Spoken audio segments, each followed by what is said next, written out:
When I drew nigh the Nameless City, I knew it was accursed. I was traveling in a parched and terrible valley under the moon, and afar I saw it protruding uncannily above the sands, as parts of a corpse may protrude from an ill-made grave. Fear spoke from the age-worn stones of this hoary survivor of the deluge, this great-grandmother of the eldest pyramid, and a viewless aura repelled me and bade me retreat from antique and sinister secrets that no man should see, and no man else had ever dared to see. Remote in the desert of Araby lies the Nameless City, crumbling and inarticulate, its low walls nearly hidden by the sands of uncounted ages.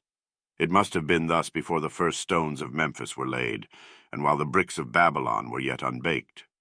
There is no legend so old as to give it a name, or to recall that it was ever alive, but it is told of in whispers around campfires and muttered about by grandames in the tents of sheikhs, so that all the tribes shun it without wholly knowing why.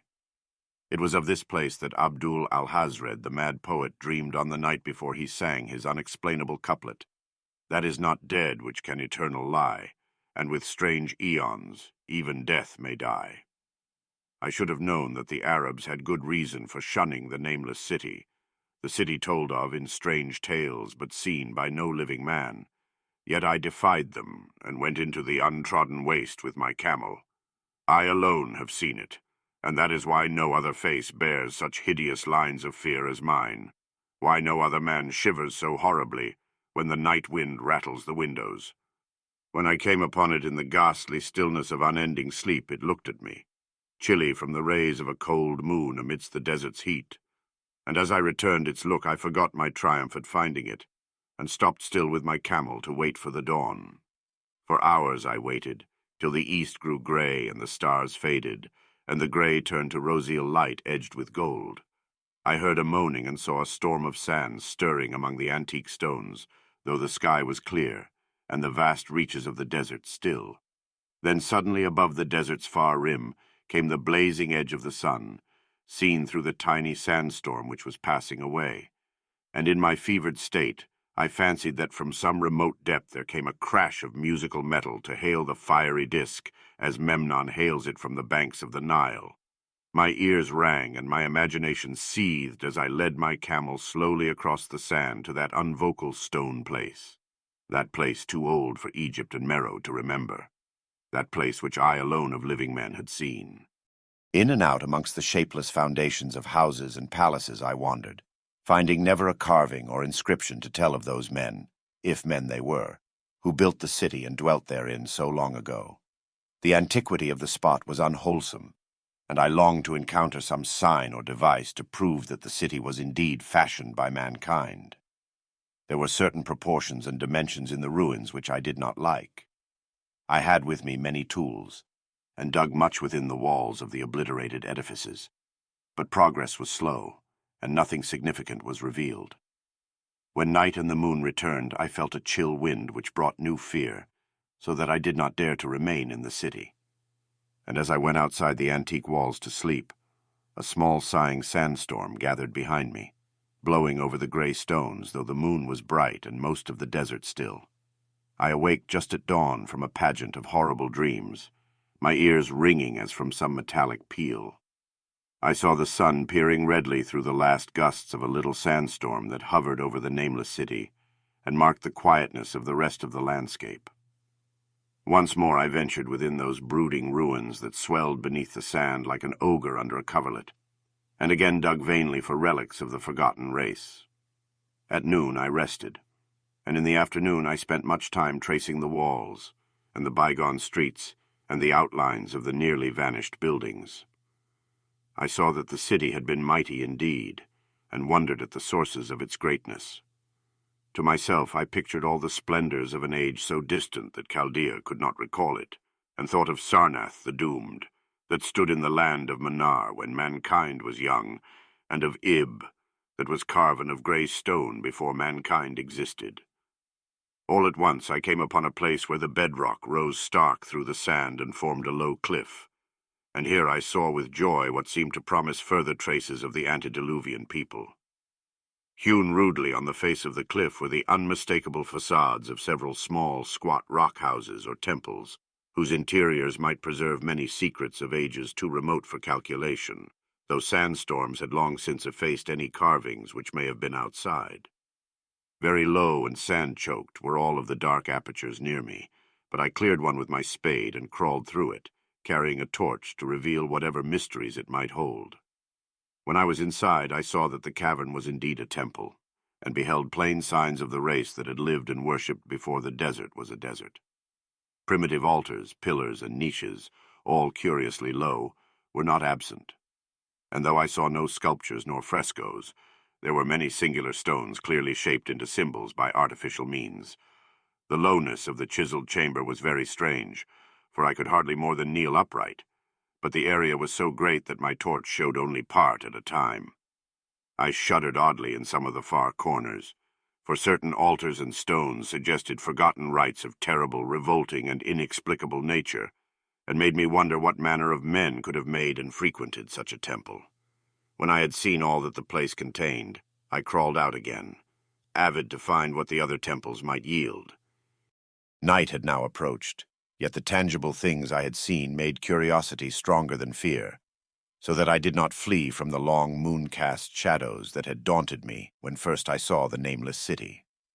In the twilight I cleared another aperture, and with a new torch crawled into it, finding more vague stones and symbols, though nothing more definite than the other temple had contained. The room was just as low, but much less broad, ending in a very narrow passage crowded with obscure and cryptical shrines. About these shrines I was prying when the noise of a wind and of my camel outside broke through the stillness and drew me forth to see what could have frightened the beast. The moon was gleaming vividly over the primeval ruins, lighting a dense cloud of sand that seemed blown by a strong but decreasing wind from some point along the cliff ahead of me. I knew it was this chilly, sandy wind which had disturbed the camel, and was about to lead him to a place of better shelter, when I chanced to glance up and saw that there was no wind atop the cliff. This astonished me and made me fearful again, but I immediately recalled the sudden local winds I had seen and heard before at sunrise and sunset, and judged it was a normal thing. I decided that it came from some rock fissure leading to a cave, and watched the troubled sand to trace it to its source, soon perceiving that it came from the black orifice of a temple a long distance south of me, almost out of sight. Against the choking sand cloud I plodded toward this temple, which as I neared it loomed larger than the rest, and showed a doorway far less clogged with caked sand. I would have entered had not the terrific force of the icy wind almost quenched my torch. It poured madly out of the dark door, sighing uncannily as it ruffled the sand and spread about the weird ruins. Soon it grew fainter and the sand grew more and more still, till finally all was at rest again. But a presence seemed stalking among the spectral stones of the city, and when I glanced at the moon it seemed to quiver as though mirrored in unquiet waters. I was more afraid than I could explain, but not enough to dull my thirst for wonder. So as soon as the wind was quite gone, I crossed into the dark chamber from which it had come. This temple, as I had fancied from the outside, was larger than either of those I had visited before, and was presumably a natural cavern, since it bore winds from some region beyond. Here I could stand quite upright, but saw that the stones and altars were as low as those in the other temples. On the walls and roof I beheld for the first time some traces of the pictorial art of the ancient race, curious curling streaks of paint that had almost faded or crumbled away. And on two of the altars I saw with rising excitement a maze of well-fashioned curvilinear carvings. As I held my torch aloft, it seemed to me that the shape of the roof was too regular to be natural, and I wondered what the prehistoric cutters of stone had first worked upon. Their engineering skill must have been vast. Then a brighter flare of the fantastic flame showed me that for which I had been seeking, the opening to those remoter abysses whence the sudden wind had blown. And I grew faint when I saw that it was a small and plainly artificial door chiseled in the solid rock. I thrust my torch within, beholding a black tunnel with the roof arching low over a rough flight of very small, numerous and steeply descending steps. I shall always see those steps in my dreams, for I came to learn what they meant. At the time I hardly knew whether to call them steps or mere footholds in a precipitous descent. My mind was whirling with mad thoughts, and the words and warnings of Arab prophets seemed to float across the desert from the lands that men know to the nameless city that men dare not know. Yet I hesitated only a moment before advancing through the portal and commencing to climb cautiously down the steep passage, feet first, as though on a ladder. It is only in the terrible phantasms of drugs or delirium that any other man can have had such a descent as mine.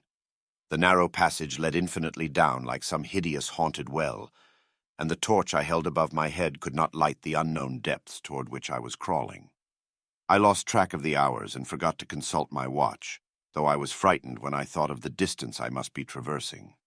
There were changes of direction and of steepness, and once I came to a long, low, level passage where I had to wriggle feet first along the rocky floor, holding my torch at arm's length beyond my head.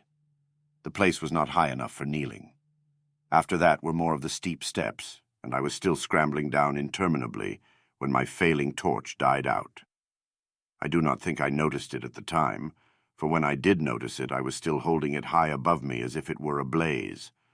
I was quite unbalanced with that instinct for the strange and the unknown which has made me a wanderer upon earth, and a haunter of far, ancient, and forbidden places.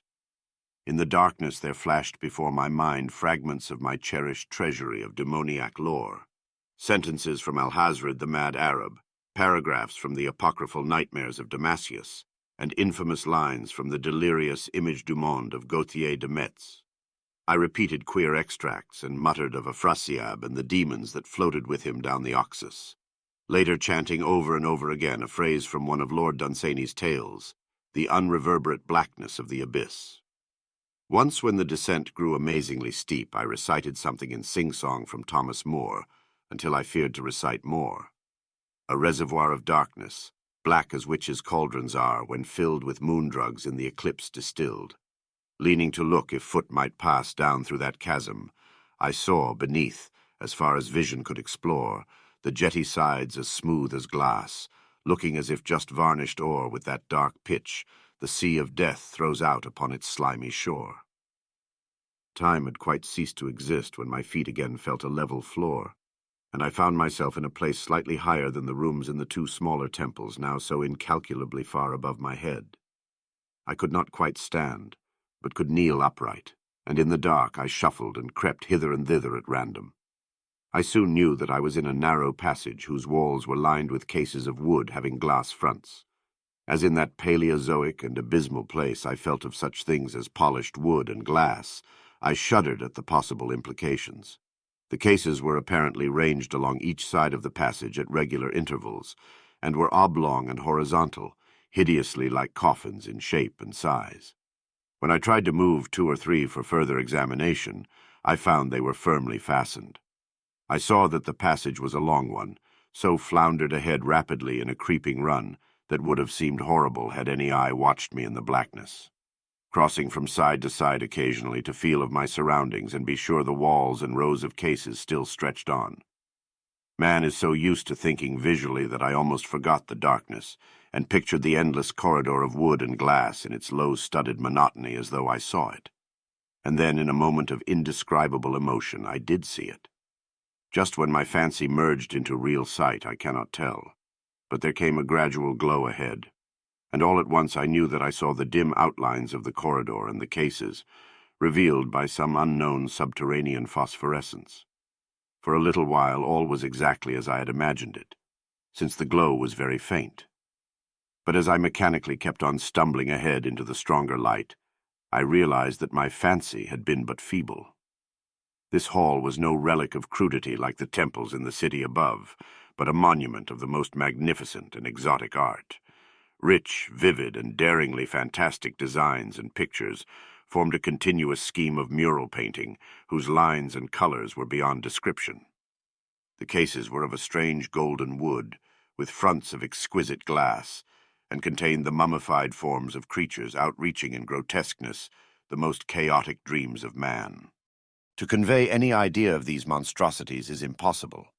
They were of the reptile kind, with body lines suggesting sometimes the crocodile, sometimes the seal, but more often nothing of which either the naturalist or the paleontologist ever heard. In size they approximated a small man, and their forelegs bore delicate and evidently flexible feet, curiously like human hands and fingers. But strangest of all were their heads, which presented a contour violating all known biological principles. To nothing can such things be well compared. In one flash I thought of comparisons as varied as the cat, the bulldog, the mythic satyr, and the human being. Not Jove himself had so colossal and protuberant a forehead, yet the horns and the noselessness and the alligator-like jaw placed the things outside all established categories. I debated for a time on the reality of the mummies, half suspecting they were artificial idols, but soon decided they were indeed some Paleogean species which had lived when the Nameless City was alive. To crown their grotesqueness, most of them were gorgeously enrobed in the costliest of fabrics, and lavishly laden with ornaments of gold, jewels, and unknown shining metals. The importance of these crawling creatures must have been vast, for they held first place among the wild designs on the frescoed walls and ceiling.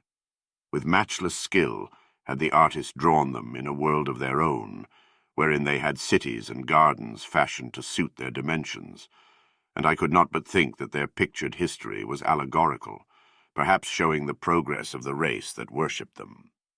These creatures, I said to myself, were to the men of the Nameless City what the she-wolf was to Rome, or some totem beast is to a tribe of Indians.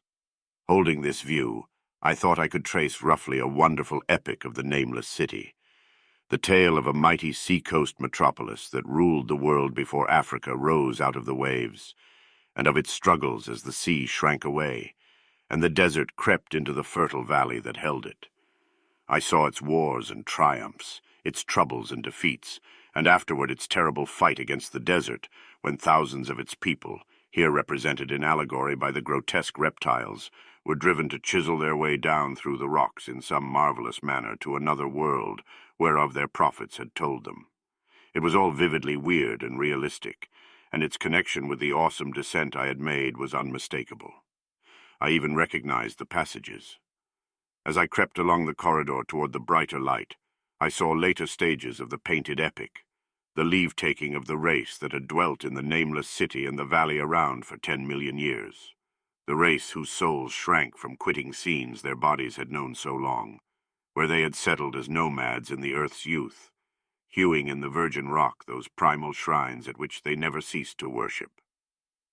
Now that the light was better, I studied the pictures more closely, and remembering that the strange reptiles must represent the unknown men, pondered upon the customs of the Nameless City. Many things were peculiar and inexplicable. The civilization, which included a written alphabet, had seemingly risen to a higher order than those immeasurably later civilizations of Egypt and Chaldea. Yet there were curious omissions. I could, for example, find no pictures to represent deaths or funeral customs, save such as were related to wars, violence, and plagues, and I wondered at the reticence shown concerning natural death. It was as though an ideal of earthly immortality had been fostered as a cheering illusion. Still nearer the end of the passage were painted scenes of the utmost picturesqueness and extravagance, contrasted views of the Nameless City in its desertion and growing ruin, and of the strange new realm or paradise to which the race had hewed its way through the stone. In these views, the city and the desert valley were shown always by moonlight, a golden nimbus hovering over the fallen walls and half revealing the splendid perfection of former times, shown spectrally and elusively by the artist. The paradisal scenes were almost too extravagant to be believed, portraying a hidden world of eternal day, filled with glorious cities and ethereal hills and valleys. At the very last, I thought I saw signs of an artistic anticlimax. The paintings were less skillful and much more bizarre than even the wildest of the earlier scenes. They seemed to record a slow decadence of the ancient stock, coupled with a growing ferocity toward the outside world from which it was driven by the desert. The forms of the people, always represented by the sacred reptiles, appeared to be gradually wasting away, though their spirit, as shown hovering about the ruins by moonlight, gained in proportion. Emaciated priests, displayed as reptiles in ornate robes, cursed the upper air and all who breathed it, and one terrible final scene showed a primitive-looking man, perhaps a pioneer of ancient Irem, the city of pillars, torn to pieces by members of the elder race. I remembered how the Arabs fear the Nameless City, and was glad that beyond this place the gray walls and ceiling were bare. As I viewed the pageant of mural history, I had approached very closely the end of the low-ceiled hall, and was aware of a great gate through which came all of the illuminating phosphorescence. Creeping up to it, I cried aloud in transcendent amazement at what lay beyond, for instead of other and brighter chambers, there was only an illimitable void of uniform radiance, such as one might fancy when gazing down from the peak of Mount Everest upon a sea of sunlit mist. Behind me was a passage so cramped that I could not stand upright in it. Before me was an infinity of subterranean effulgence. Reaching down from the passage into the abyss was the head of a steep flight of steps, small, numerous steps like those of the black passages I had traversed.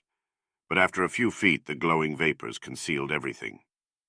Swung back open against the left-hand wall of the passage was a massive door of brass, incredibly thick and decorated with fantastic bas-reliefs, which could, if closed, shut the whole inner world of light away from the vaults and passages of rock. I looked at the steps, and for the nonce dared not try them. I touched the open brass door and could not move it. Then I sank prone to the stone floor, my mind aflame with prodigious reflections which not even a death-like exhaustion could banish. As I lay still with closed eyes, free to ponder, many things I had lightly noted in the frescoes came back to me with new and terrible significance. Scenes representing the Nameless City in its heyday, the vegetation of the valley around it, and the distant lands with which its merchants traded. The allegory of the crawling creatures puzzled me by its universal prominence, and I wondered that it should be so closely followed in a pictured history of such importance. In the frescoes, the Nameless City had been shown in proportions fitted to the reptiles. I wondered what its real proportions and magnificence had been, and reflected a moment on certain oddities I had noticed in the ruins. I thought curiously of the lowness of the primal temples, and of the underground corridor, which were doubtless hewn thus out of deference to the reptile deities there honored, though it perforce reduced the worshippers to crawling. Perhaps the very rites had involved a crawling in imitation of the creatures. No religious theory, however, could easily explain why the level passage in that awesome descent should be as low as the temples, or lower, since one could not even kneel in it. As I thought of the crawling creatures, whose hideous mummified forms were so close to me, I felt a new throb of fear. Mental associations are curious, and I shrank from the idea that except for the poor primitive man torn to pieces in the last painting, mine was the only human form amidst the many relics and symbols of primordial life. But as always in my strange and roving existence, wonder soon drove out fear, for the luminous abyss and what it might contain presented a problem worthy of the greatest explorer. That a weird world of mystery lay far down that flight of peculiarly small steps I could not doubt, and I hoped to find there those human memorials which the painted corridor had failed to give. The frescoes had pictured unbelievable cities, hills, and valleys in this lower realm, and my fancy dwelt on the rich and colossal ruins that awaited me. My fears indeed concerned the past rather than the future. Not even the physical horror of my position in that cramped corridor of dead reptiles and antediluvian frescoes, miles below the world I knew and faced by another world of eerie light and mist, could match the lethal dread I felt at the abysmal antiquity of the scene and its soul.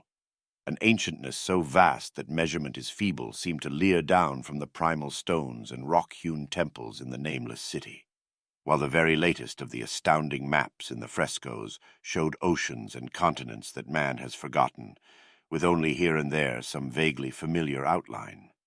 Of what could have happened in the geological eons since the paintings ceased and the death-hating race resentfully succumbed to decay, no man might say. Life had once teemed in these caverns and in the luminous realm beyond.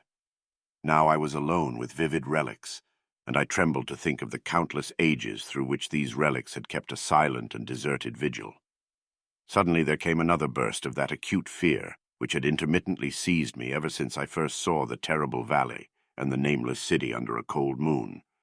And despite my exhaustion, I found myself starting frantically to a sitting posture and gazing back along the black corridor toward the tunnels that rose to the outer world. My sensations were much like those which had made me shun the Nameless City at night, and were as inexplicable as they were poignant. In another moment, however, I received a still greater shock in the form of a definite sound, the first which had broken the utter silence of these tomb-like depths. It was a deep, low moaning, as of a distant throng of condemned spirits, and came from the direction in which I was staring. Its volume rapidly grew, till soon it reverberated frightfully through the low passage, and at the same time I became conscious of an increasing draught of cold air, likewise flowing from the tunnels and the city above. The touch of this air seemed to restore my balance, for I instantly recalled the sudden gusts which had risen around the mouth of the abyss each sunset and sunrise, one of which had indeed served to reveal the hidden tunnels to me. I looked at my watch and saw that sunrise was near, so braced myself to resist the gale which was sweeping down to its cavern home as it had swept forth at evening. My fear again waned low, since a natural phenomenon tends to dispel broodings over the unknown. More and more madly poured the shrieking, moaning night wind into that gulf of the inner earth. I dropped prone again, and clutched vainly at the floor for fear of being swept bodily through the open gate into the phosphorescent abyss.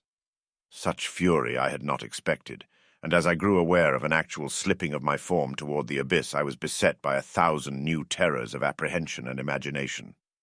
The malignancy of the blast awakened incredible fancies.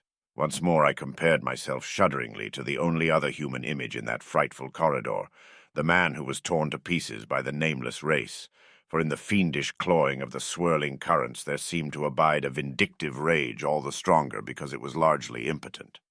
I think I screamed frantically near the last. I was almost mad. But if I did so, my cries were lost in the hell-born babble of the howling wind-wraiths. I tried to crawl against the murderous invisible torrent, but I could not even hold my own as I was pushed slowly and inexorably toward the unknown world. Finally, reason must have wholly snapped, for I fell to babbling over and over that unexplainable couplet of the mad Arab Alhazared, who dreamed of the nameless city. That is not dead which can eternal lie, and with strange eons even death may die. Only the grim, brooding desert gods know what really took place, what indescribable struggles and scrambles in the dark I endured, or what Abaddon guided me back to life, where I must always remember and shiver in the night wind till oblivion, or worse, claims me. Monstrous, unnatural, colossal was the thing, too far beyond all the ideas of man to be believed except in the silent, damnable small hours when one cannot sleep. I have said that the fury of the rushing blast was infernal, cacodemoniacal, and that its voices were hideous with the pent-up viciousness of desolate eternities. Presently those voices, while still chaotic before me, seemed to my beating brain to take articulate form behind me. And down there in the grave of unnumbered eon-dead antiquities, leagues below the dawn-lit world of men, I heard the ghastly cursing and snarling of strange-tongued fiends. Turning, I saw outlined against the luminous ether of the abyss what could not be seen against the dusk of the corridor, a nightmare horde of rushing devils, hate-distorted, grotesquely panoplied, half-transparent, devils of a race no man might mistake, the crawling reptiles of the Nameless City.